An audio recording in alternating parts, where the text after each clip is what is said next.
Bueno, ahora sí, vamos a orar, así podemos comenzar, ¿les parece? Amén. Bueno, gracias te damos, Señor. Gracias por esta oportunidad de poder compartir tu palabra. Gracias porque tenemos esta chance de estudiar, Señor, lo que has hablado al mundo, las cosas que sucedieron para que podamos aprender, podamos conocerte, conocer tus caminos y caminar en tu voluntad y en tus caminos. Señor, quiero pedirte de que puedas guiarnos en este momento, en este tiempo, que realmente nos hables a nuestros corazones, que tu palabra haga morada en nuestros corazones y que podamos crecer como personas, como cristianos, podamos crecer en tus caminos y podamos ser personas preparadas eh, para predicar también y para enseñar tu palabra a otras personas más. Gracias, Señor, por este tiempo que vamos a compartir y quiero pedirte para que cada uno de mis hermanos pueda abrir su corazón, Señor, para recibir, Señor, tu palabra y que tú puedas formarles como estás formando también mi vida. En el nombre de Jesús, amén. Amén. Bien, vamos a compartir pantalla. Bueno, vamos a retomar entonces de lo que veníamos hablando la semana pasada, que tenía que ver con luego de la creación, con los primeros mandatos que Dios le dio al hombre, y vamos a ver puntualmente este tema del pecado hoy, ¿sí? Dice, Jehová Dios plantó un huerto en Edén, al oriente, y puso allí al hombre que había formado. Perdona, claro, Génesis 2, 8 en adelante, ¿sí? Y Jehová Dios hizo nacer de la tierra todo árbol delicioso a la vista y bueno para comer, y todo árbol de vida, y también el árbol de la vida en medio del huerto, y el árbol de la ciencia del bien y del mal. Y salió de Adán un río para regar el huerto, y de allí se repartía en 4 brazos, y ahí están los nombres de los ríos. Y sigue diciendo, tomó Dios, versículo 15, tomó pues Jehová Dios al hombre y lo puso en el huerto de Edén para que lo labrara y lo guardase, y mandó Jehová Dios al hombre diciendo, de todo árbol del huerto podrás comer, mas del árbol de la ciencia del bien y del mal no comerás, porque el día que de él comieres, ciertamente morirás. Vamos a seguir ahora capítulo 3. Dice, 3:1. Pero la serpiente era astuta, más que todos los animales del campo que Jehová Dios había hecho, la cual dijo a la mujer, ¿con que Dios les ha dicho no coman de todo árbol del huerto? Y la mujer respondió a la serpiente, del fruto de los árboles del huerto podemos comer, pero del fruto del árbol que está en medio del huerto, dijo Dios, no comerás de él, ni le tocaréis para que no muráis. Entonces la serpiente dijo a la mujer, no moriréis, sino que sabe Dios que el día que comáis de él, serán abiertos vuestros ojos y seréis como Dios, sabiendo el mal, el bien y el mal. Y vio la mujer que el árbol era bueno para comer y que era agradable a los ojos, árbol codiciable para alcanzar la sabiduría. Tomó de su fruto y comió, y dio también a su marido, el cual comió así como ella. Entonces fueron abiertos los ojos de ambos y conocieron que estaban desnudos. Entonces cosieron hojas de higuera y se hicieron delantales. Y y oyeron la voz de Jehová, Dios, que se paseaba en el huerto al aire del día, y el hombre y su mujer se escondieron de la presencia de Jehová entre los árboles del huerto. Mas Jehová Dios llamó al hombre y le dijo, ¿dónde estás tú? Y él respondió, oí tu voz en el huerto y tuve miedo porque estaba desnudo y me escondí. Y Dios le dijo, ¿quién te enseñó que estabas desnudo? ¿Has comido del árbol que yo te mandé que no comieses? Y el hombre respondió, la mujer que me diste por compañera me dio del árbol y yo comí. Entonces Jehová Dios dijo a la mujer, ¿qué es lo que has hecho? Y dijo la mujer, la serpiente me engañó y comí.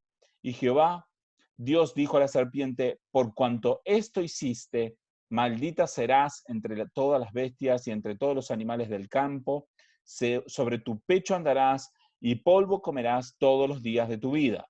Y pondré enemistad entre ti y la mujer y entre tu simiente y la simiente suya. Esta te herirá en la cabeza y tú le herirás en el calcañar. A la mujer dijo, multiplicaré en gran manera los dolores en tus preñeces, con dolores darás a luz a tus hijos y tu deseo será para tu marido y él se enseñoreará de ti. Y el hombre dijo, por cuanto obedeciste a la voz de tu mujer y comiste del árbol que te mandé, diciendo, no comerás de él, maldita será la tierra por tu causa, con dolor comerás de ella todos los días de tu vida. Espinos y cardos te producirá y comerás plantas del campo. Con el sudor de tu rostro comerás el pan hasta que vuelvas a la tierra, porque de ella fuiste tomado, pues polvo eres y al polvo volverás. Y llamó a Adán el nombre de su mujer Eva, por cuanto ella era la madre de todos los seres vivientes. Y Jehová Dios hizo al hombre y a su mujer, túnicas de pieles y los vistió. Y dijo Jehová Dios, he aquí, el hombre es como uno de nosotros, sabiendo el bien y el mal. Ahora pues que no alargue su mano y tome también del árbol de la vida y coma y viva para siempre. Y sacó Jehová del huerto del Edén para que labrase la tierra que fue tomada, y echó pues al hombre y puso al oriente del huerto de Edén querubines y una espada encendida que se revolvía por todos lados para guardar el camino del árbol de la vida. Amén. Bueno, leímos todo el capítulo 3 y algunos versículos del capítulo 2, pero acá vemos una escena que hemos escuchado muchas veces, o pienso yo, generalmente se menciona mucho esta escena, en donde el hombre recibe el mandato de Dios de no comer del árbol del conocimiento del bien y del mal, de todos los otros árboles podían comer, pero de repente aparece la serpiente, que esta serpiente es, podemos entender que por un lado, puede haber sido o probablemente fue una serpiente física, pero de alguna forma también estaba siendo guiada por Satanás. Esa sería quizás la interpretación más lógica, más sensata de esta idea de que la serpiente viene a hablarle a la mujer. Vemos que hay otras citas en la Biblia en donde espíritus o demonios poseen animales, por ejemplo, el caso en que Jesús echa fuera a los demonios del Gadareno, y esos demonios fueron a los cerdos, y los cerdos se tiraron por la barranca. Entonces, esta idea de que un demonio puede poseer un animal es válida en la Biblia, entonces es posible de que en realidad haya sido Satanás poseyendo una serpiente, ¿sí?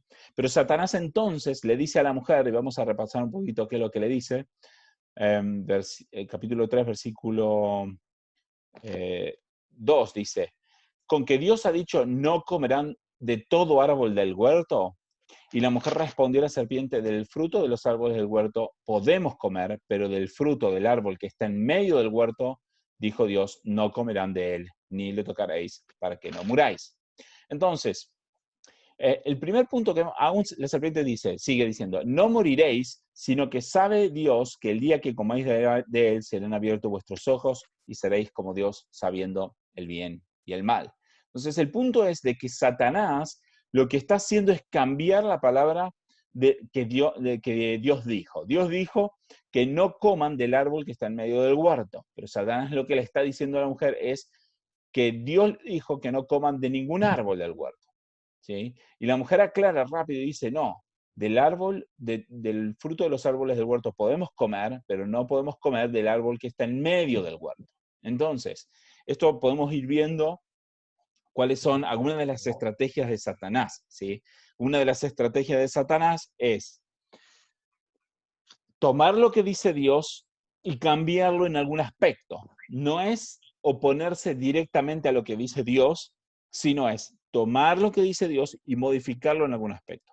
Acá vemos que Satanás está modificando lo que Dios dijo, ¿sí? Le está diciendo a la mujer algo diferente a lo que Dios dijo, como que si lo hubiera dicho Dios. La mujer, de alguna forma, se da cuenta de una parte de ese error y dice que sí pueden comer de los árboles del huerto, pero luego dice que del fruto del árbol que está en medio del huerto no pueden comer, pero también la mujer dice que Dios dijo que no comerán de él ni le tocarán para que no muráis, ¿sí? O sea, la mujer dice algo que tampoco es igual a lo que Dios dijo. Entonces, en algún aspecto podemos ver de que cuando Dios dijo algo y Satanás lo modificó, aparentemente la mujer se quedó aún confundida. No solamente es que, o sea, detectó una parte de la diferencia, pero hubo otra parte de la diferencia que la Biblia da a entender como que ella no pudo retener exactamente lo que Dios dijo. No podemos estar completamente seguros de este punto porque no sabemos si Dios no le dijo además en otro momento al hombre y a la mujer que no tocaran del árbol, ¿sí? Dios le dijo que no coman porque si comían de él iban a morir, ¿sí?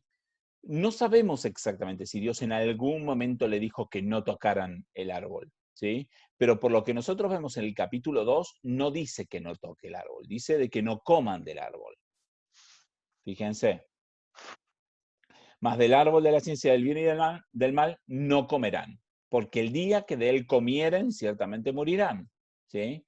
Entonces, lo que vemos es que Satanás dice algo diferente a lo que Dios dijo, a conciencia, y que está claramente mal, porque Dios le dijo que podían comer de todos los árboles, salvo el que estaba en el medio. Satanás lo cambia, definitivamente está claro que Satanás cambia lo que Dios dijo, y podemos con alto grado de probabilidad podemos pensar de que la mujer no terminó de recordar exactamente qué es lo que Dios dijo y la mujer aún se quedó con una parte del error.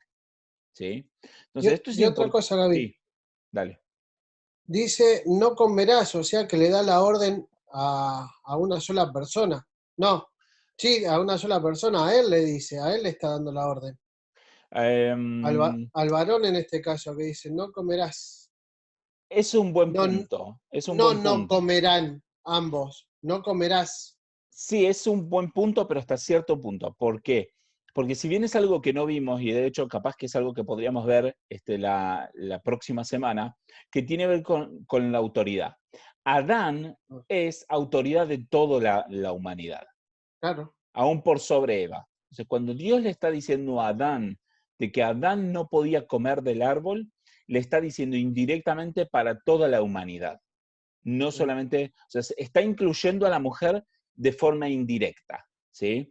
Sí. Sería algo así como que si un coronel del ejército le dijera a un sargento, le diera una instrucción y le diga, por ejemplo, anda a tal, no sé, a tal lugar para pelear la batalla. Y le dice en singular, pero se está refiriendo que Que vaya van con todo todos. su cuerpo, ¿sí?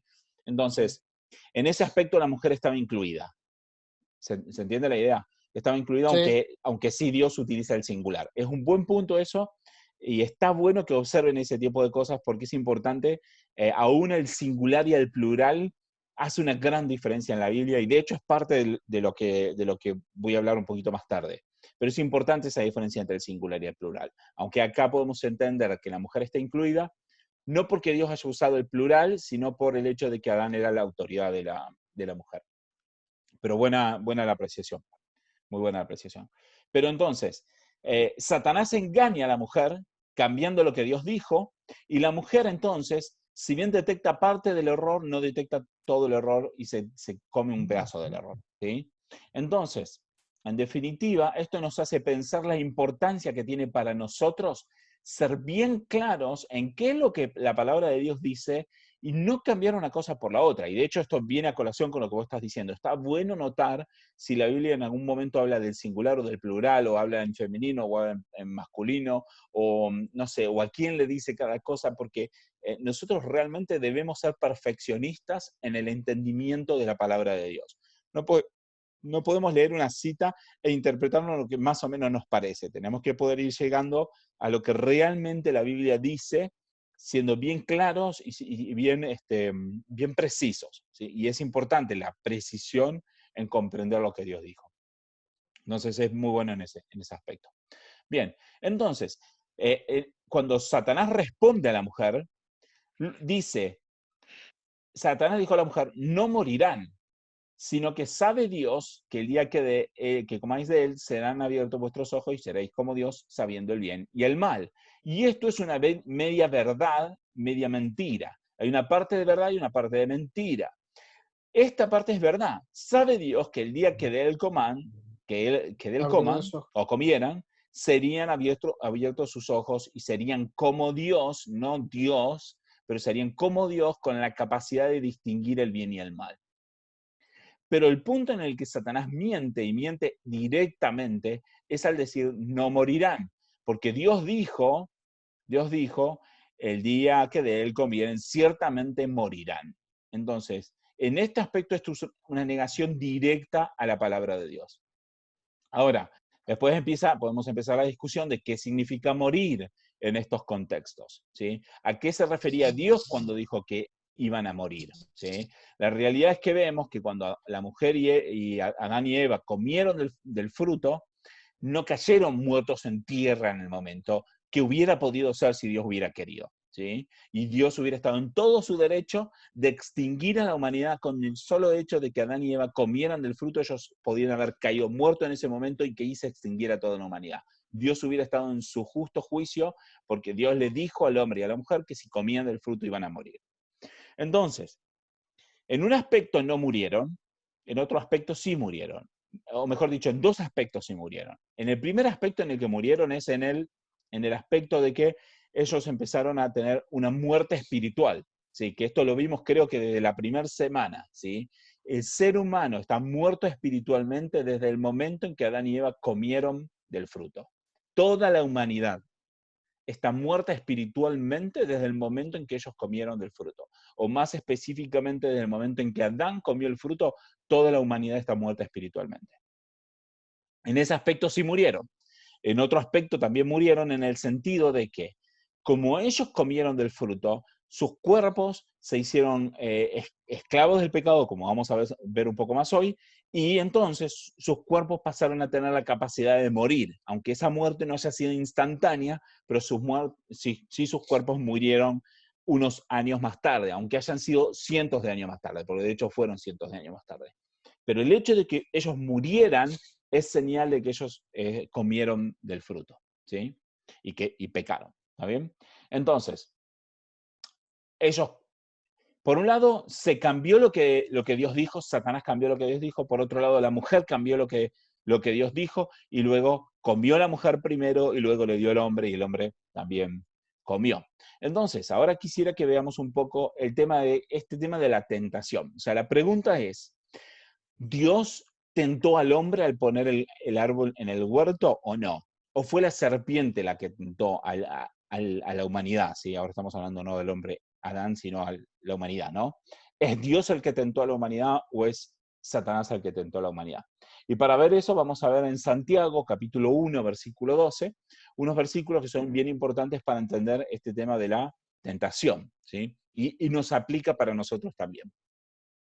Vamos a ver lo que dice, Santiago 1:12. Bienaventurado el varón que soporta la tentación, porque cuando haya resistido la prueba, recibirá la corona de vida que Dios ha prometido a los que le aman. Cuando alguno es tentado, no diga que es tentado de parte de Dios, porque Dios no puede ser tentado por el mal, ni él tienta a nadie, sino que cada uno es tentado cuando de su propia concupiscencia es atraído y seducido. Entonces la concupiscencia, después que ha concebido, da a luz el pecado, y el pecado, siendo consumado, da a luz la muerte. Amados hermanos míos, no erréis, toda buena dádiva y todo don perfecto desciende de lo alto, del Padre de las luces, en el cual no hay mudanza ni sombra de variación. Él de su voluntad nos hizo nacer por la palabra de verdad, para que seamos primicias de sus criaturas. Bien, entonces el punto es este. Dios no puede ser tentado y por lo tanto, Él tampoco tienta a nadie. O sea, no podemos decirle a Dios, ay Dios, te voy a dar algo que te va a agradar tanto y que voy a poder mover tu corazón, ¿sí? Mucho, mucho, mucho cuidado cuando alguien les trata de enseñar de que nosotros podemos hacer algo para agradar a Dios, para que Dios nos recompense de alguna forma. No hay absolutamente nada que el ser humano pueda hacer, no hay absolutamente nada que el ser humano puede hacer para tentar a Dios de ninguna forma. No hay forma de tentar a Dios. Dios no puede ser tentado, ¿sí? Eso por un lado. Por otro lado, Él tampoco tienta a nadie. O sea que nunca podemos culpar a Dios si nosotros estamos siendo tentados. La misma situación puede tener dos, vamos a decir, puntos de vista diferentes, complementarios y ambos reales y igualmente válidos. Vamos a ver este versículo, el 12 de nuevo.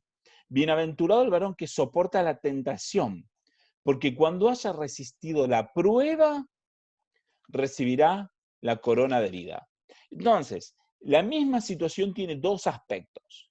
El aspecto de la tentación y el aspecto de la prueba. Con la misma situación, muchas veces Satanás es el que nos está tentando y Dios nos está probando sobre la misma situación. Es lo que veíamos recién en Génesis 3. Dios puso el árbol en el medio y dio un mandato. Y eso no representa una tentación. Dios no está tentando al ser humano. Dios está dando posibilidades al ser humano, pero no tentación. Pero Satanás, que es astuta, ¿sí? Que es astuto, es el que tentó al hombre y a la mujer con la misma situación. Así que desde el punto de vista de Dios es una prueba para el ser humano. Dios está probando si el hombre se comporta como debe o si el hombre no se comporta como debe. Desde el punto de vista de Satanás es una tentación. Entonces, es importante que debemos tener en claro esto. Dios no tienta a nadie, porque dice Santiago, de nuevo, Santiago 1:16, que de Dios, 1:17, toda buena dádiva y todo don perfecto desciende de lo alto del Padre de las luces. O sea, todo lo que Dios nos da es bueno. Nada de lo que Dios nos da no es bueno. Aún el hecho de que Dios haya puesto el árbol del conocimiento del bien y del mal en el medio del huerto, eso era bueno.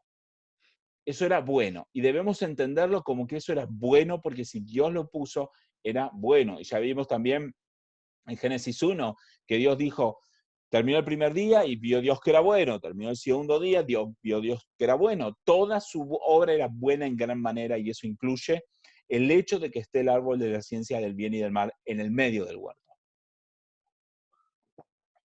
Pero Satanás usa lo bueno que hizo Dios para tentar al hombre. La tentación entonces viene de parte de Satanás, ¿sí? Es el que nos tienta. Pero fíjense lo que dice Santiago. Dice, cuando alguno es tentado, no diga que es tentado de parte de Dios. No diga que es tentado de parte de Dios. Porque Dios no puede ser tentado ni él tienta a nadie. Sino que cada uno es tentado cuando de su propia concupiscencia es atraído y seducido. ¿Qué es concupiscencia? Vamos a ver un poquito lo que es concupiscencia. La concupiscencia es un deseo que está en el corazón del hombre de hacer algo que es malo, que es pecaminoso. La concupiscencia es esa como lascivia, no tanto en el sentido como sexual, sino puede ser sexual o de cualquier tipo. Es ese deseo exagerado o ese deseo por sobremanera, ¿sí? De algo que Dios no nos dio, vamos a decir, de algo que Dios no nos, de hacer algo que Dios no nos permite, ¿sí? Es esa inclinación para pecar, ¿sí? Esa es la concupiscencia. Entonces, el hombre peca cuando es atraído por su concupiscencia, por ese deseo que está dentro del corazón, ¿sí?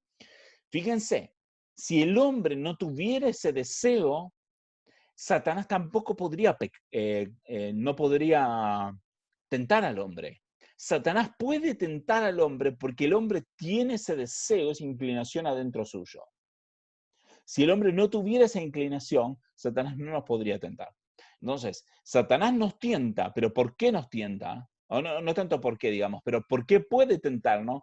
Porque nosotros tenemos una concupiscencia, un deseo, una inclinación que nos atrae y nos seduce hacia las cosas pecaminosas, ¿sí?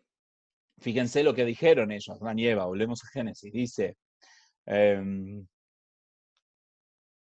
versículo 6, y vio la mujer que el árbol era bueno para comer, todos los árboles eran buenos para comer, hay otro versículo que dice eso, que todos los árboles eran buenos para comer en el huerto, que era agradable a los ojos, pero era además codiciable para alcanzar sabiduría. Y acá está el punto.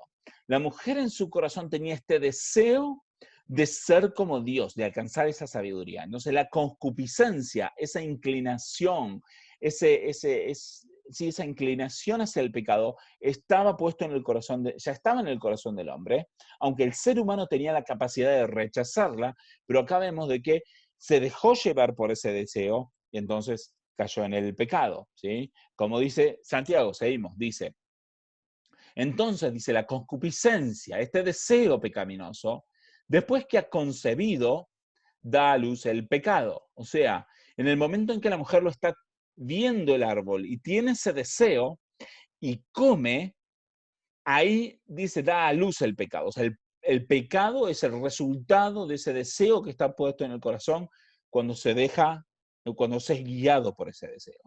Y dice, y el pecado entonces, siendo consumado, siendo ejecutado, da a luz entonces la muerte. Lo mismo que dijo Dios, el día que comieren del árbol, van a morir. Entonces la muerte es la consecuencia del pecado y el pecado es la consecuencia de una concupiscencia, de un deseo que está en el corazón cuando se deja llevar por ese deseo. Bien, entonces, el ser humano es tentado no de parte de Dios, sino que es tentado por Satanás cuando Satanás presenta cosas delante nuestro que van llamando a nuestros propios deseos que están en nuestro corazón. Cuando nosotros nos dejamos llevar por esos deseos, entonces se produce el pecado físico, real, visible, vamos a decir, y el pecado entonces produce la muerte. Eso es lo que ocurrió en Génesis 3. Vio la mujer que el árbol era bueno, que era codiciable para alcanzar sabiduría, y tomó de su fruto y comió. Y ahí pecó. Y también su marido, que también comió y pecó. ¿Sí? Y entonces después viene la muerte. Y esa muerte, en este caso, le abrió los ojos a ambos para que pudieran conocer el bien y el mal, pudieron detectar que estaban desnudos, ¿sí? Y cosieron entonces hojas de higuera y se hicieron delantales, ¿sí? Pero ellos ahí fue donde murieron espiritualmente. Bien, entonces, vimos entonces que Satanás de alguna forma lo acusó a Dios de mentiroso, le cambió lo que Dios dijo, ¿sí? Lo puso como un mentiroso. La mujer entonces detectó una parte de la mentira de Satanás, pero no otra. Se dejó llevar por su propio deseo, comió del fruto y le dio de comer a su marido y ambos entonces murieron espiritualmente. Bien. Ahora, ¿qué otras consecuencias tiene el pecado? Vamos a ver un poquito más de este tipo de las consecuencias. Si quisiera que viéramos, por ejemplo, Juan 8, 34, 36. Juan 8, 34, 36. Dice así, Jesús le respondió, de cierto les digo, que todo aquel que hace pecado, esclavo es del pecado. Y el esclavo no queda en la casa para siempre, el Hijo sí queda para siempre. Así que si el Hijo los libertare, seréis verdaderamente libres. Pero bueno, 34 dice, ¿sí?, que todo aquel que hace pecado es esclavo del pecado. Entonces, ¿qué pasa? Cuando Adán y Eva comieron y pecaron, ellos mismos se hicieron esclavos del pecado por su propia voluntad. Esa es la idea. Ellos comieron y dijeron, no queremos hacer lo que Dios dice, ahora entonces queremos someternos al pecado. Y ellos se hicieron esclavos del pecado. Y por lo tanto, la humanidad entera es esclava del pecado por este mismo tema. También dice Romanos 6:16. Romanos 6:16, lo mismo. ¿No saben que si se someten a alguien como esclavos para obedecerle, son esclavos de aquel a quien obedecéis, sea del pecado para muerte o de la obediencia para justicia? Acá lo que está diciendo, está poniendo el ejemplo con respecto a esclavos de verdad, ¿sí? Los judíos o los israelitas tenían leyes, por ejemplo, en donde los esclavos cada 50 años eran liberados. Todos los esclavos podían ser liberados. Cada 50 años había un día en donde todos los esclavos eran liberados. Entonces, un esclavo que había pasado muchos años con su amo, vamos a decir, cuando era liberado, podía ser de que le resultara muy difícil conseguir un trabajo, le resultara muy difícil poder ganarse el pan de cada día, a lo mejor no sabía cómo hacerlo, lo que sea, y había algunos esclavos que tenían dueños, vamos a decir, que eran muy buenos, que los cuidaban, que les daban de comer, que los abrigaban, que les daban un trabajo decente y todo, ¿sí? Era parte de la cultura israelita de aquel momento. No estoy hablando ni a favor ni en contra de la esclavitud, no es el tema. El punto acá es este sentido de lo que Pablo está diciendo acá en Romano. Lo que está diciendo es que si alguien que era esclavo, cuando era liberado, decidía voluntariamente seguir siendo esclavo de ese amo porque le convenía, porque le gustaba, porque se sentía cómodo, porque era parte de su vida, o lo que sea, se sometía voluntariamente a ese amo. Y cuando alguien se sometía voluntariamente a ese amo, entonces ya quedaba para que sea esclavo de esa persona por el resto de su vida. Porque, digamos, primero y principal había muy pocas chances de que pasaran otros 50 años para que volviera a ser liberado. Pero aún así, si él decidía quedarse, ya pasaba a someterse como esclavo de esa persona para el resto de su vida. Entonces, el punto es ese, que si una persona voluntariamente decide someterse a alguien para ser esclavo o a algo para ser esclavo, se hace esclavo de eso a lo que se sometió. Si la persona decide voluntariamente someterse al pecado, se hace esclavo del pecado. Pero si la persona decide someterse a la obediencia de Cristo, se hace esclavo de Cristo. Ese es el punto, ¿sí? Entonces, Adán y Eva, cuando ellos pecaron, lo que estaban haciendo era someterse voluntariamente a la esclavitud del pecado. ¿Se entiende la magnitud de lo que digo? Porque hay veces que yo creo que entendemos lo que la Biblia dice, pero no comprendemos la profundidad o la magnitud de lo que dice. Y creo que este es el punto de este concepto. Es que cuando ellos comieron, no era simplemente que desobedecieron a Dios y fue un pecado y bueno, después Dios los perdonará y vemos qué es lo que pasa. No, no, no. Al comer ellos de ese fruto, se sometieron voluntariamente a la esclavitud del pecado, adquirieron la muerte espiritual y la capacidad de morir físicamente y sometieron a la humanidad completa debajo de la esclavitud del pecado.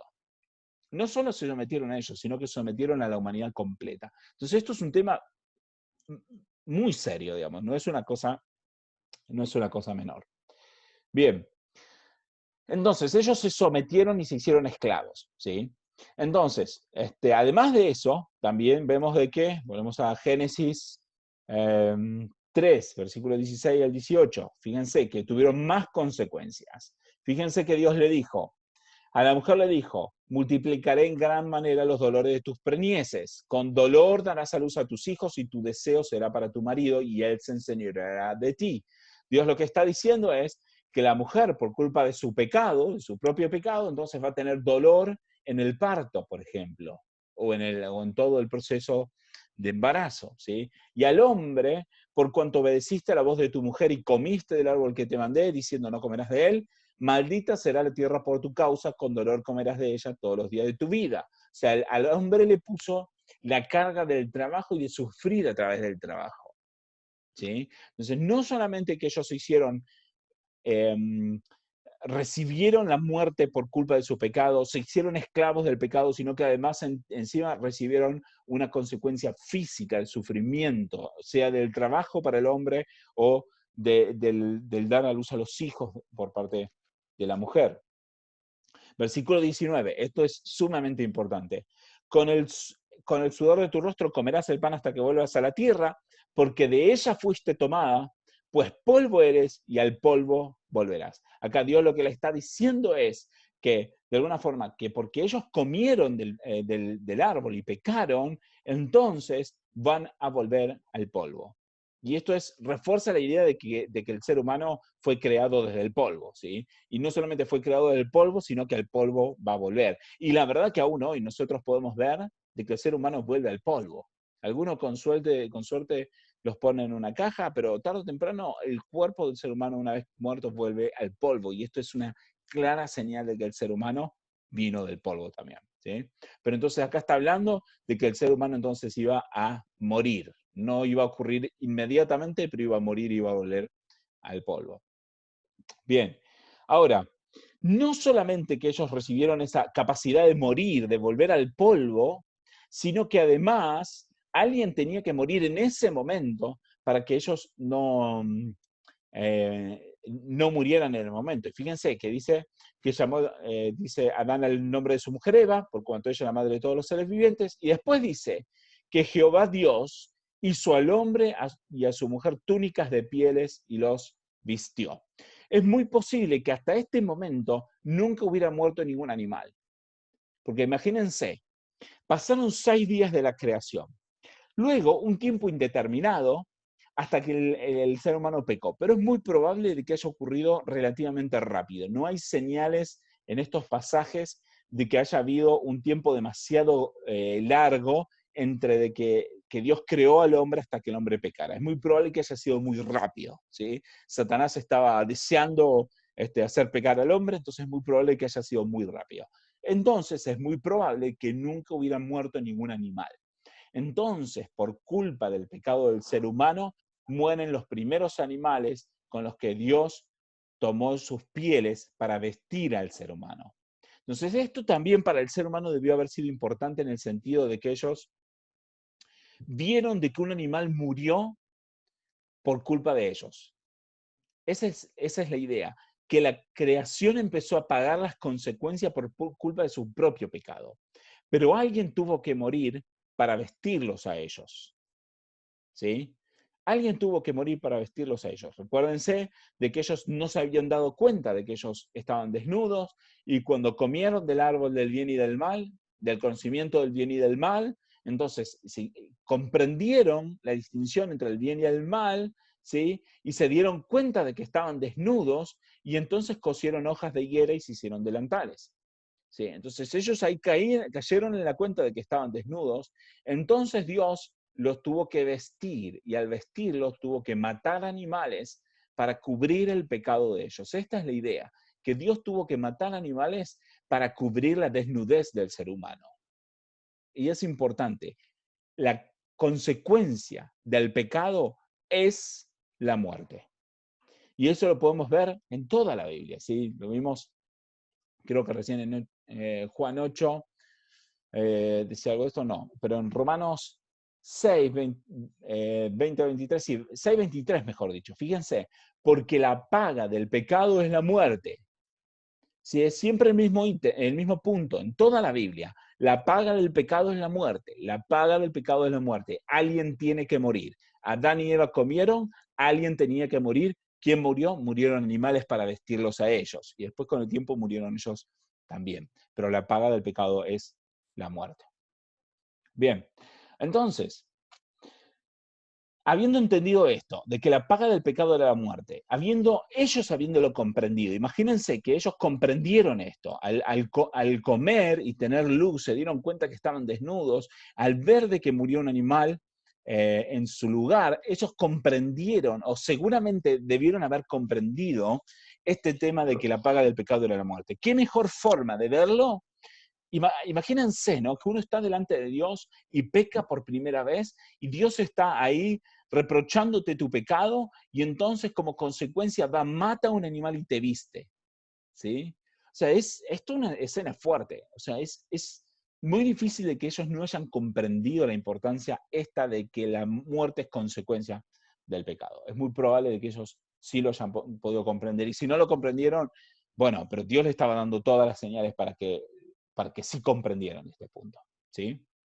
Ahora vamos a uno de los temas súper fundamentales en todo la Biblia y en especial en el Antiguo Testamento. Esto es, creo que, uno de los temas más fundamentales del Antiguo Testamento, si no es el principal. Está en el versículo 15, dice, Entonces, pondré enemistad entre ti y la mujer, ahora le está hablando de la serpiente, cuando Dios maldice a la serpiente, entre tu simiente y la simiente suya. ¿Qué significa simiente? Simiente significa descendencia, ¿sí? Dice, pondré enemistad entre ti y la mujer, entre la serpiente y la mujer, y entre tu descendencia y la descendencia de ella. Y esta, dice, te herirá en la cabeza y tú le herirás en el calcañar. Entonces, lo que Dios está haciendo acá es prometer que iba a venir una simiente de la mujer que iba a herir en la cabeza a Satanás. Esta es la idea y es bien importante. Iba a venir una simiente de la mujer, una descendencia de la mujer que iba a herir en la cabeza a Satanás, pero que Satanás le iba a herir, como se le dice, el tobillo, ¿sí? O el calcañar, ¿está bien? Esto es, digamos, vamos a decirlo así, Dios está dándole una esperanza al ser humano de que iba a venir alguien de su descendencia para herir a Satanás. Y esto es súper importante, porque ellos están siendo reprimidos por Dios, o reprendidos por Dios, mejor dicho. Ellos están siendo reprendidos por Dios. Y están siendo reprendidos y están comprendiendo las consecuencias del pecado. Y ahora están comprendiendo de que Dios les da una promesa, esto es importante, les promete, aunque no diga directamente que les prometió, pero como Dios no puede mentir, todo lo que Dios dice es literalmente una promesa, ¿sí? Dios les prometió que iba a venir alguien de la descendencia de la mujer que iba a pisarle la cabeza a Satanás. ¿Se alcanza a comprender eso? Ahora, no es solamente un versículo que podemos leer al pasar, sino que debemos comprender que la humanidad, desde ese mismo momento en que pecaron, tiene una promesa de, de salvación, una promesa de alguien que iba a venir a pisar la cabeza a Satanás. Ahora, y acá quiero hacer bien un punto relacionado también con el tema de los singulares y los plurales. Esta palabra simiente es una palabra que nosotros no usamos en español, nosotros usamos mucho más la palabra descendencia. Pero la palabra descendencia tiene una diferencia en cuanto a la palabra simiente. La palabra descendencia, cuando uno habla de la descendencia en singular, puede referirse indirectamente a muchas personas, ¿sí? Pero con la palabra simiente acá no puede pasar eso, no en el original. En el original es claramente singular, ¿sí? Entonces, el punto es de que está hablando acá de una única persona. Y vamos a ver el tema de la simiente, lo vamos a seguir viendo más adelante, cuando hablemos todavía, sobre todo de Abraham, pero quiero mostrarles solamente unos versículos para que podamos comprender un poquito más cómo este tema de la simiente se va a ir viendo todo en el Antiguo Testamento y cómo era tan importante, ¿sí? Génesis 12:7 dice que Dios le dio una promesa a Abraham. Y dice, Jehová apareció a Abraham y le dijo, a tu descendencia, y acá está usando la misma palabra en el original, simiente, daré esta tierra. Y edificó un altar a Jehová a quien le había aparecido, ¿sí? Habla también de la simiente. Dios le promete a Abraham de su simiente. Y va a venir, digamos, a tu descendencia, a tu simiente, ¿sí? Daré esta tierra, ¿sí? También habla de lo mismo. Y Pablo dice en Gálatas, vamos a leer Gálatas 3:16, dice, ahora bien, a Abraham fueron hechas las promesas y a su simiente, a su descendencia, es el mismo concepto. Pero no dice a las simientes, en plural, como si hablase de muchos, sino como de uno, y a tu simiente, la cual es Cristo. O sea que no hay duda, porque Pablo nos lo confirma, aunque hay otras formas de confirmarlo aún en el Antiguo Testamento, hay que seguir estudiando el Antiguo Testamento, pero Pablo nos confirma claramente que cuando Dios está hablando de la simiente de Abraham y también, por lo tanto, de la simiente de la mujer, está hablando de Cristo. Entonces, volviendo a Génesis 3, cuando dice 3:15, pondré enemistad entre ti y la mujer, entre tu simiente y la simiente suya.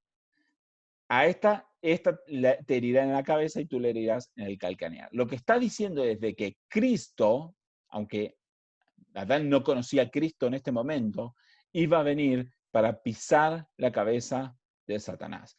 Cristo está en contra de todo lo que viene de Satanás, de todo lo que desciende de Satanás. Esto es indirecto porque Satanás en sí mismo, por ser un demonio, no puede tener hijos, ¿sí? Pero toda su obra, vamos a decir, toda su descendencia en el sentido... Ups, hice clic en donde no lo veía. Ok, entonces, esta simiente de Satanás se refiere indirectamente a toda la obra de Satanás, ¿sí? A todo lo que Satanás hace, todo lo que proviene de Satanás, toda estrategia de Satanás, ¿sí? Cristo está en contra de Satanás y Cristo, la simiente de la mujer, le va a herir en la cabeza, va a herir a Satanás en la cabeza. Y dice que tú le herirás en el calcañar. Aunque ellos no podían comprender esto, pero esta era una señal del sufrimiento de Cristo. Esto era una señal de que Cristo iba a morir en la cruz. ¿Se entiende? O sea, el punto es esto. Dios le dio una promesa a los hombres que los seres humanos no podían comprender completamente, pero sí había algo que podían comprender. Podían comprender de que Dios le iba a dar una persona, un ser humano, que iba a ser descendiente de la mujer. Una pregunta, Gaby. Sí. Para Dale. antes de... esto es una profecía, esto sería una profecía, algo literal, algo metafórico. Es una profecía, ¿sí? Es una profecía. Esto es lo que se llama comúnmente el protoevangelio. Vamos a decir, es el primer indicio del evangelio de Jesucristo, ¿sí? Es el primer indicio. ¿Por qué el primer indicio? Porque desde este versículo Adán y Eva no podían comprender toda la idea de la salvación como nosotros la podemos comprender ahora. Pero ellos podían comprender lo suficiente. Ellos podían comprender de que iba a venir un ser humano. La simiente de la mujer, esto debía entenderse directamente como un ser humano que iba a ser de la descendencia de la mujer, ¿sí? Entonces, esto se entiende que es un ser humano, la descendencia de la mujer, ¿sí? Y la simiente de Satanás, ¿sí? Entonces, acá vos lo puedes comprender en dos aspectos, y creo que ambos aspectos son válidos. En un aspecto puedes comprenderlo de que la mujer, ¿sí?, iba a tener enemistad contra las serpientes, vamos a decir. Eso es en un aspecto, vamos a decir, casi que superficial. Pero en el aspecto profundo o real acá, está hablando de un ser humano descendiente de la mujer que iba a tener enemistad en contra de todo lo que hace Satanás, ¿sí? Esta parte tiene que ser literal, es imposible que sea de otra forma. Ellos lo tenían que comprender que era un ser humano, ¿sí? Entonces esto no es alegórico, ¿sí? Y dice, esta aspecto, esta parte de la simiente de Satanás es en un aspecto alegórico en el sentido que, como ya digo, que Satanás no puede tener hijos porque es un demonio, ¿sí? Pero después continúa diciendo, esta te herirá en la cabeza. Esto en cierto aspecto, esto representa directamente de que Cristo va a pisarle la cabeza a Satanás, ¿sí? Literal en el aspecto en que Cristo le pisa la cabeza a Satanás, y alegórico en el sentido de que Satanás, por ser un demonio, no tiene una cabeza de un ser humano directamente, ¿sí? Y dice, y tú le herirás en el calcañar. Esto en sí es en un aspecto también alegórico, en el sentido de que la serpiente puede pisarle el talón, puede morderle el talón a una persona, ¿sí? Pero en el sentido de que esto está hablando también de Satanás, ¿sí? En ese aspecto es alegórico porque está hablando de que Satanás iba a atacar a Cristo, que iba a hacerle sufrir a Cristo, vamos a decir. Está hablando del sufrimiento de Cristo. Entonces,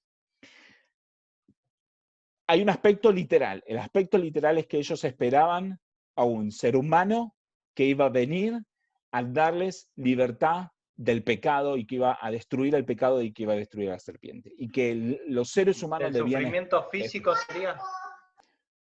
¿Cómo? Del sufrimiento físico. Lo de que herirá en la cabeza, perdón, que le iba a herir en el calcañar. Sí, vamos a decir, el sufrimiento de la muerte de Cristo, vamos a decir, con todo lo que eso implica. ¿Sí?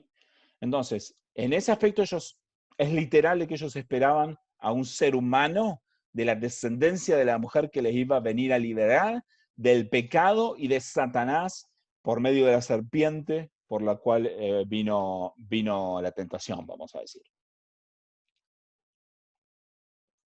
Bien, entonces, ellos estaban esperando esta simiente.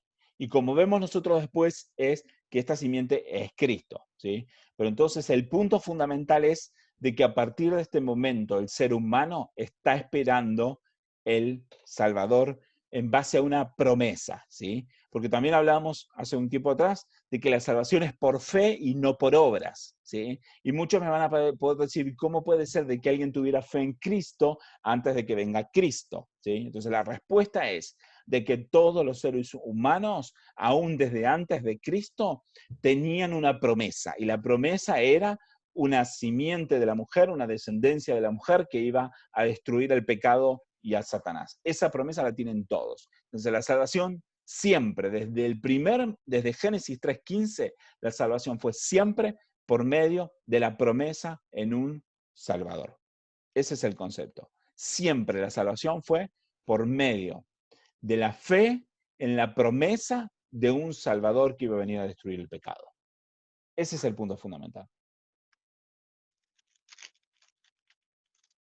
Bien, entonces, ahora sí podemos terminar de entender Juan 8 y Romanos 6. Juan 8:34, o mejor dicho, sí, vamos a leer el 34. Dice, de cierto os digo, que todo aquel que hace pecado, esclavo es del pecado, y el esclavo no queda en casa para siempre. El Hijo sí queda para siempre. Acá el Hijo está refiriéndose a Cristo, ¿sí? Así que, si el Hijo, Cristo, los libertare, seréis verdaderamente libres. Entonces, la única forma de ser libre del pecado es por medio de Cristo, que es el Hijo, no solamente de Dios, sino es la simiente de la mujer. Es la única forma de liberarse del pecado. Es por medio de Cristo, que no solamente es Dios, es Hijo de Dios, sino que además es la simiente de la mujer. Romanos 6, 20, 23 dice, porque cuando eres esclavo del pecado, éramos libres acerca de la justicia. Pero ¿qué fruto teníamos? De aquellas cosas de las cuales ahora nos avergonzamos. Porque el fin de ellas es muerte, ¿sí? Es muerte el fin de todos los pecados en los que antes andábamos. Pero ahora hemos sido libertados del pecado y hechos siervos de Dios. Y tenemos por fruto la santificación y como fin la vida eterna. Porque la paga del pecado es muerte, pero la dádiva de Dios es vida eterna en Cristo Jesús, Señor nuestro. Así que siempre la salvación, siempre la libertad del pecado, siempre la libertad de esa esclavitud es por medio de Jesucristo nuestro Señor, que es el que nos da vida eterna. ¿Sí? Bien. El último versículo, 2 Corintios capítulo 4, del 1 al 6, vamos a leer. Fíjense, dice, por lo cual, teniendo nosotros este ministerio, ¿sí? Según la misericordia que hemos recibido, no desmayamos. O sea, teniendo este ministerio, o sea, este trabajo de conocer, ¿sí? De conocer y de la capacidad de enseñar sobre esta salvación, ¿sí? Antes bien renunciamos a lo oculto y a lo vergonzoso. Renunciamos a lo oculto y a lo vergonzoso. ¿Qué hizo el ser humano después que comió? Se ocultó porque estaba desnudo, ¿sí? Y lo vergonzoso. Y no andando con astucia, que fue lo que hizo Satanás. La serpiente era astuta, dice. Ni adulterando la palabra de Dios. Lo que hizo Satanás, cambió la palabra de Dios. Entonces nosotros no andamos ni en lo oculto, ni vergonzoso, ni con astucia, ni adulterando la palabra de Dios, sino por la manifestación de la verdad, recomendándonos a toda conciencia humana delante de Dios. Pero si nuestro evangelio está aún encubierto, entre los que se pierden está encubierto. Y esto es importante. Dice, el evangelio, esto que predicamos, ¿qué cosa predicamos? Predicamos que iba a venir la simiente de la mujer para pisar la cabeza de Satanás, ¿sí? Pero está encubierto. ¿Para quién está encubierto? Entre los que se pierden está encubierto. O sea, los que se pierden no pueden comprender, ni pueden ver, no pueden entender el evangelio. En los cuales el Dios de este siglo, Satanás, cegó el entendimiento de los incrédulos. ¿De qué? De los incrédulos, para que no les resplandezca la luz del evangelio de la gloria de Cristo. Entonces, el punto es este, que aquellos que han pecado, o sea, que desde el momento en que el hombre peca comiendo del fruto, ¿sí?, pasa a tener su entendimiento cegado, no puede comprender, ¿sí? O sea, cuando el hombre come, tiene luz para entender la diferencia entre el bien y el mal, pero a partir de ahí se le cega el entendimiento para no poder comprender el Evangelio de Cristo, aún teniendo la promesa delante. ¿Se entiende el punto? Los seres humanos tienen su entendimiento cegado para no comprender el Evangelio, no comprender la promesa, ¿sí? ¿Y a quién es según el entendimiento? A los incrédulos. Y es por esto que yo les digo siempre, la salvación es por fe. La salvación es por fe desde Adán, desde Génesis 3:15, porque Adán y Eva tenían la capacidad de creer que iba a venir una simiente de una mujer que les iba a traer salvación. Era lo único que podían entender. No podían entender más nada ellos, pero eso ellos sí lo podían entender, ¿sí? Entonces, Satanás cegó el entendimiento de los incrédulos para que no les resplandezca la luz del Evangelio, para que el Evangelio no pueda iluminar sus vidas, ¿sí? El Evangelio de la gloria de Cristo, el cual Cristo es la imagen de Dios. Lo de la imagen de Dios ya lo vimos y no vamos a volver a repetir. Dice, porque no nos predicamos a nosotros mismos, sino a Jesucristo como Señor. Y a nosotros como siervos por amor de Jesús. Porque Dios que mandó que de las tinieblas resplandeciese la luz, está hablando de la creación, ¿sí? Dios hizo que en la creación, ¿sí? A ver, Génesis 1:3. Es el que resplandeció en nuestros corazones. Dios es el que resplandeció en nuestros corazones para iluminación del conocimiento de la luz, de la gloria de Dios en la faz de Jesucristo. O sea que el punto es de que Dios nos tiene que iluminar nuestro conocimiento, nuestro entendimiento, para que nosotros podamos ver la gloria de Dios, podamos comprender a Jesucristo, como para que podamos comprender el Evangelio.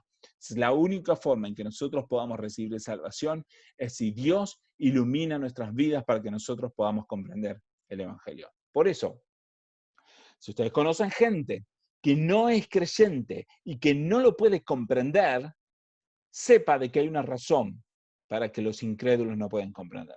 No pueden comprender porque tienen su entendimiento enceguecido. No pueden comprender. La única forma de que comprendan es si Dios ilumina sus corazones. Por lo tanto, ¿qué es lo que nosotros debemos hacer con una persona que no cree? Es predicarle el Evangelio. ¿Predicarle qué es el Evangelio? El Evangelio es que Dios iba a proveer a alguien que muriera, como hablamos antes, la paga del pecado es la muerte. Dios iba a proveer a alguien que muriera para pagar por los pecados nuestros. Ese es el Evangelio. Y Dios lo prometió desde el principio. Y el Evangelio es entonces en creer la promesa de Dios de que iba a entregar a alguien para que muriera por nuestros pecados. Esto es súper claro en la Biblia. Esto es el Evangelio. O sea, ¿qué tenemos que hacer con una persona que no cree? Es predicarle esto, de que Dios prometió que iba a enviar a alguien que muriera por nuestros pecados y que lo que nosotros tenemos que hacer es creer en esa promesa y creer que ese alguien es Jesucristo. ¿Sí? Y además de predicarle este evangelio, entonces lo que tenemos que hacer es orar para que el Espíritu Santo ilumine sus corazones. No hay otra. Orar. Predicarle el evangelio y orar para que Dios ilumine sus vidas. Entonces, también se lo digo para ustedes. Oro para que Dios ilumine sus vidas cada día, para que Dios les dé entendimiento de este evangelio a ustedes. Oro por eso, para que ustedes tengan entendimiento de este evangelio y puedan creer que no hay otra forma de ser salvos que no sea a través de la promesa de Dios de un Salvador. Pero eso no solo para nosotros, sino que siempre desde el principio de la fundación del mundo fue así. Amén. ¿Alguna duda? ¿Algo que quieran preguntar, comentar? Si se entiende, si no se entiende, si hay algo que quieren aclarar o cómo lo reciben, cómo lo ven. No duda, tengo una pregunta más que nada, ¿por qué dicen en Santiago 1:12, bienaventurado el varón que soporta la tentación? Se refiere al varón solo, al varón. A ver, dame un segundo que lo busco. Santiago 1:12. Sí. Ok, esto en realidad, según entiendo, creo que es Salmo 1. De alguna forma está haciendo referencia a Salmo 1 en principio. ¿Sí? Que dice, bienaventurado el varón que no anduvo en consejo de malo, ni estuvo en camino de pecadores, ni en silla de escarnecedores se ha sentado, sino que en la ley de Jehová está su delicia, y en su ley medita de día y de noche, y será como árbol plantado junto a corrientes de agua que da su fruto en el tiempo, y su hoja no cae, y todo lo que hace prosperará. No así los malos, que son como el tamo que arrebata el viento. Por lo tanto, no se levantarán los malos en el juicio, ni los pecadores en la congregación de los justos, porque Jehová conoce el camino de los justos, mas la senda de los malos perecerá. Está haciendo una alusión a este salmo, ¿sí? En donde dice que bienaventurado el varón que no anduvo en consejo de malos.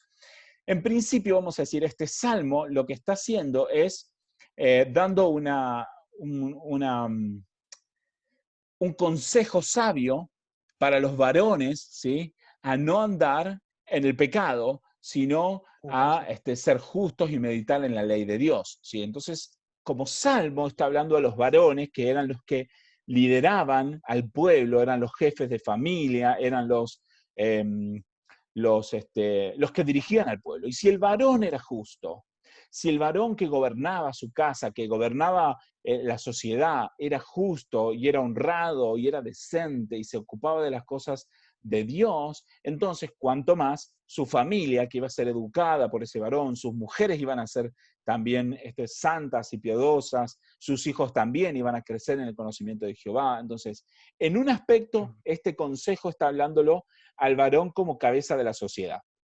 Pero en otro aspecto, está haciendo alusión a Cristo, porque el único ser humano que no anduvo en consejo de malo nunca, ni estuvo en camino de pecadores, ni en silla de escarnecedores se ha sentado, sino que meditaba en la ley de Jehová, sí, que en ella estaba su delicia, meditaba de día y de noche, el único que hizo esto fue Cristo. Entonces, en este aspecto, está haciendo una doble alusión. Por un lado, está diciendo, que su fruto no cae y que todo lo que hace prosperará, es Cristo, porque es el único que no anduvo en consejos de malo. Y entonces, en el otro aspecto es el consejo sabio para todos los hombres que deben caminar así. Entonces, en ese aspecto, en este lado de consejo, no es que aplica solo para los varones, sino de que el consejo va a los varones como cabeza de la sociedad, ¿sí? Pero en otro aspecto, entonces, está haciendo alusión directa a Cristo, que es el único que no anduvo nunca en consejo de malo ni nunca pecó. Entonces, si volvemos a Santiago, lo primero que los dos aspectos aplican de la misma forma. Por un lado está diciendo que bienaventurado el varón que soporta la tentación, Cristo, porque cuando resista la prueba, recibe la corona de vida que Dios ha prometido a los que le aman. Está mostrando en realidad de que Cristo es el único que ha logrado esto, ¿sí? Y por otro lado está diciéndole a la sociedad, ¿sí? Está diciéndole a todos, no solamente a los varones, de que deben luchar para vencer la tentación, ¿sí? Y entonces ahí dice, si alguno es tentado, entonces no es tentado de parte de Dios. Entonces, en este aspecto, acá Santiago usa la palabra varón, según lo que yo entiendo, porque está haciendo alusión a Salmo 1. Está tratando de citar el Antiguo Testamento para animar a las personas a soportar la tentación, ¿sí? Pero el Salmo 1, entonces, está hablándole a los varones como cabeza de la sociedad. No es que necesariamente sea solo para varones en este aspecto, sino que está diciendo que si los varones son justos y caminan en la palabra de Dios, aplica también entonces para toda la sociedad. Entonces, en ese aspecto es similar a lo que hablábamos cuando Dios le dijo al hombre que no coma del árbol del huerto, a él como cabeza de la sociedad, entonces es el mandato para todos, no solamente para el varón, en este aspecto. ¿Responde la pregunta? Sí, sí, responde. Y ahora otro. Dale. Con respecto a la simiente de la mujer para pisar la cabeza de la serpiente. ¿Hay más preguntas? Dale. O quizá para comprender un poquito por qué el catolicismo está como santa la Virgen también. Buen punto. Bíblicamente, el catolicismo no tiene ninguna prueba para eso.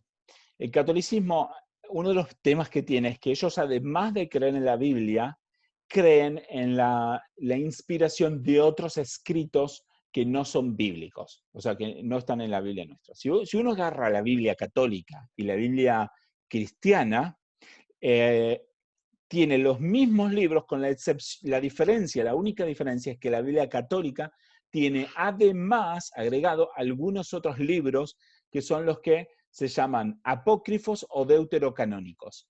Son un conjunto de 12 libros, en realidad son como 9 libros y 3 que son partes extras a algunos de los libros que nosotros tenemos, que la Biblia cristiana evangélica no tiene, ¿sí?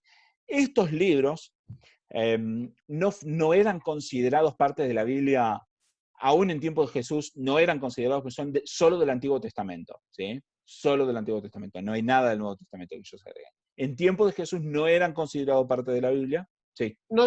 ¿No son los libros que aparecieron ahora en el No, Vaticano o hace no. poco? Esos libros existen desde cuando Jesús vino a la tierra, ya existían, ¿sí? Esos son otros, también se llaman apócrifos. O sea, los católicos llaman a esos libros deuterocanónicos, ¿sí? O sea, como segundo canon. Eso es lo que significa deuterocanónico, como una adición, ¿sí? Ellos lo llaman deuterocanónicos. Apócrifo significa que no es bíblico. Entonces, los evangélicos dicen de que esos 12 son apócrifos, porque los dicen no son bíblicos. Los católicos les llaman deuterocanónicos como para no reconocer de que no son bíblicos. Además de esos 12, hay un montón de otros libros que son todos apócrifos y que tanto los católicos como los cristianos evangélicos consideran apócrifos, todos los otros, ¿sí?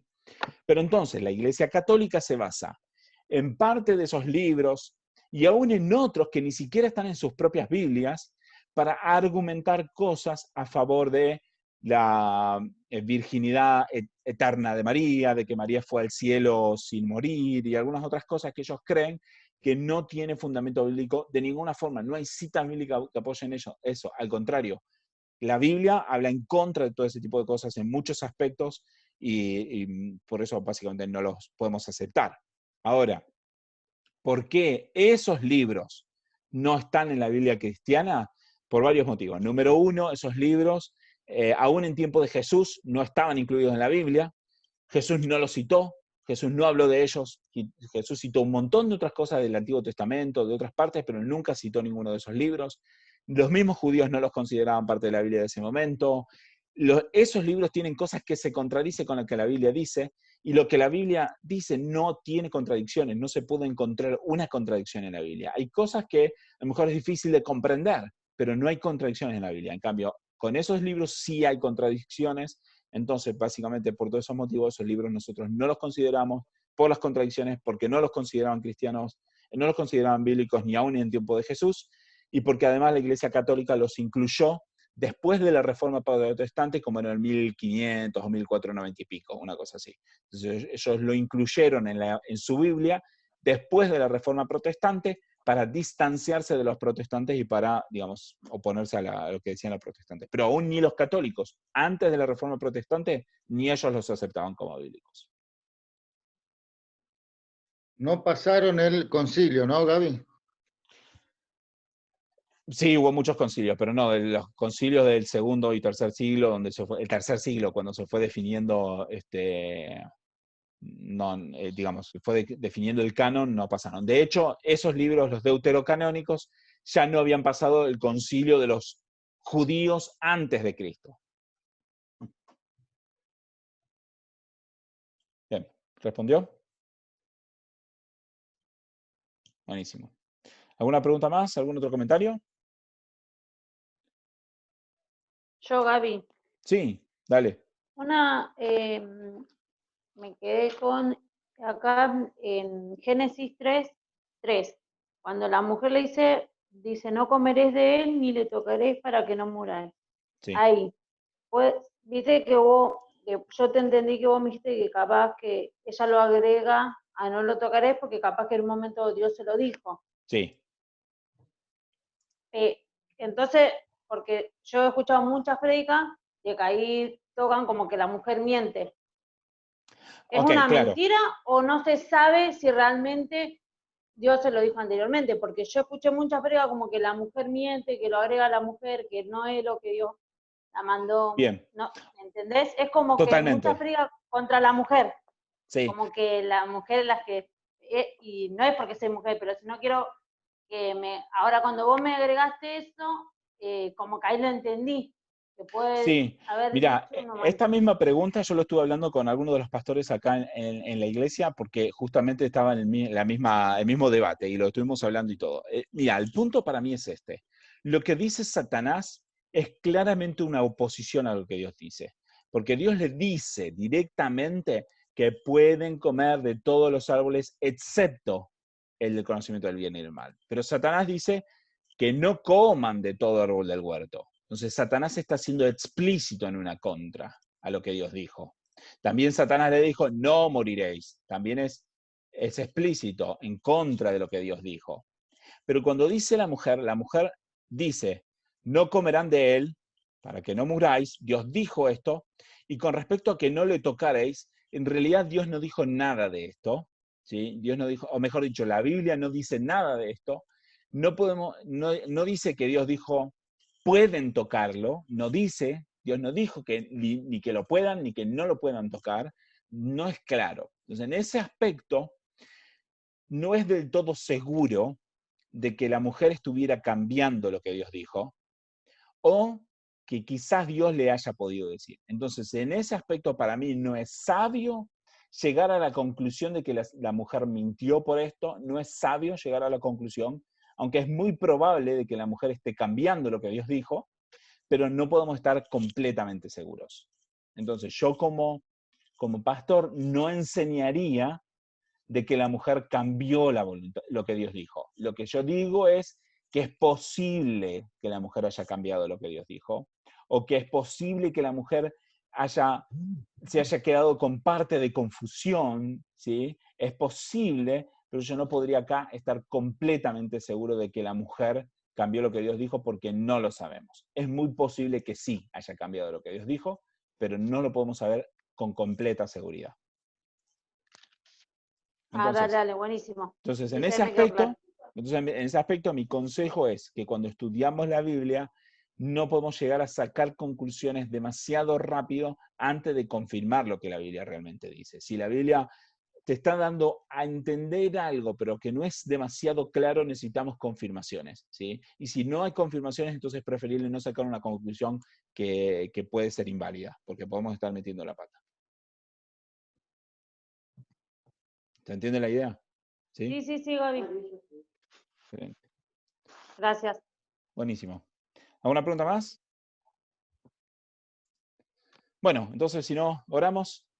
Y los animo a que piensen también para la próxima, para más adelante, si tienen otros temas que quieren tocar o podernos desviar por otros lados, estamos dispuestos a analizar otros temas también, como quizás ir intercalando o considerar para poder responder las preguntas que ustedes tengan.